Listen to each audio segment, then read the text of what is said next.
All right, gang, in the next episode of our web series and course, we're going to be talking about security. Let's not waste any time. Let's get straight into it. So, wireless security. So we already talked about Wi-Fi, and we already talked about LANs, and we already talked about WANs. So everybody, the expectation now is that you need Wi-Fi. It makes things a lot more convenient. You can work out and rock out wherever you want to. If you want to be in the living room, if you want to be on the patio, if you want to be in the guest room, if you're at the office and you want to work in the break room, wherever you want to be, the wireless connectivity allows you to do that. So a wireless router or access point uses something called an omnidirectional antenna, meaning that instead of only pointing the signal in one direction, it goes in a 360. It sends it everywhere so everybody can get it. Okay? So it'll broadcast a signal, and if you have the proper name and the proper password, you can have access to that wireless network or that access point. And a lot of times, just to make things easier, organizations will set up guest networks so you only have to put in a username and password. Now, I know this is a beginner course, but just a small little tip. I wouldn't use public Wi-Fi.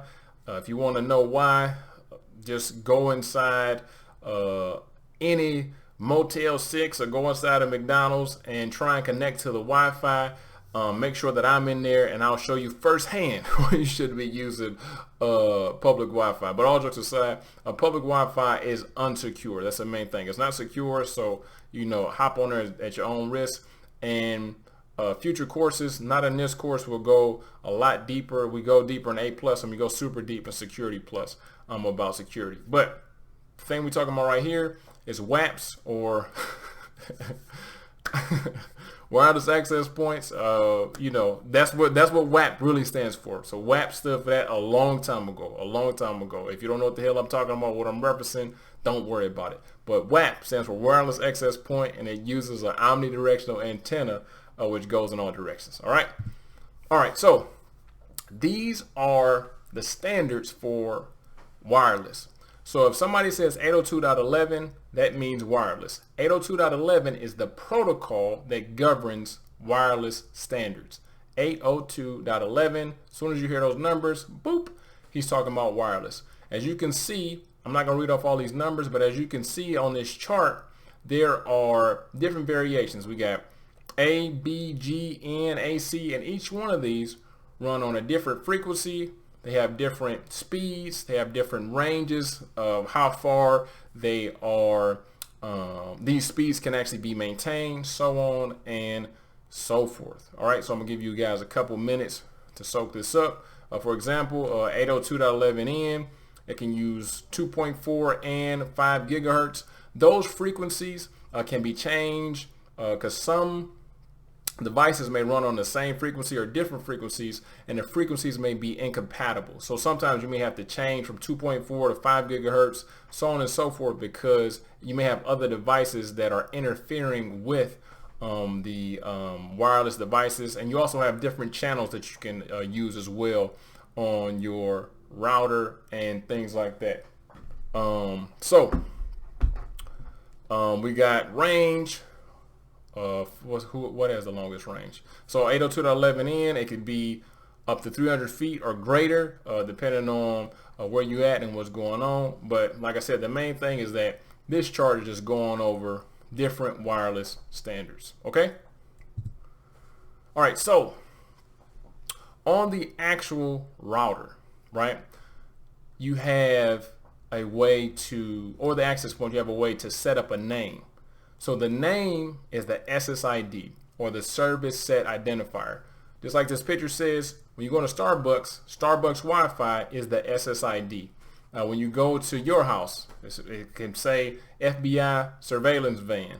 That is the SSID. When you go to somebody else's house, it says my neighbor's Wi-Fi. That is the SSID. That is the name of the network.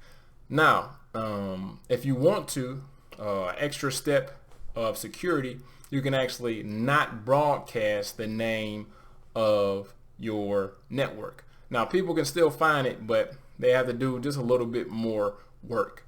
But if you don't broadcast the SSID or the network name, when somebody opens up their Wi-Fi, it won't show up as an available network. Boom, right there. At the bottom it says turn off broadcast to provide additional security. Okay? So right after this lecture, if you're inside the course, we're actually going to go through this and we're going to watch a little video that shows us exactly what we need to do, how to set it up. But here it is right here. You need to have some type of encryption. And just remember that encryption is a way to secure the data that's being sent across that wireless network. All right, so if somebody's looking, if somebody's trying to snoop, they won't be able to actually see what you're doing. So WEP or wired equivalent privacy, don't use that. It's no bueno. It's no good. You're going to get hacked. You're going to get your identity stolen. It's just not going to be a good idea. WPA, don't use that either. Whenever you're setting up a wireless network or access point, always use WPA2. Always use WPA2. Always use WPA2. All right, so whenever you see this long list of stuff, no matter what's going on, always use WPA2. All right, the difference between personal and enterprise. Enterprise would be more for a bigger organization, so on and so forth. So if it's two different things, if you're at home, WPA2 should be fine. If you're inside of an organization, WPA2 enterprise is what you would use. But like I said, no matter what, never ever use anything lower than WPA2. And that right there on the right, that's a picture of the router settings, right? So you go inside the router settings, you can set up if the broadcast, if the SSID is going to broadcast, what kind of encryption you're going to have, so on and so forth. All right, gang, so we went through security. This is actually the last video for this domain.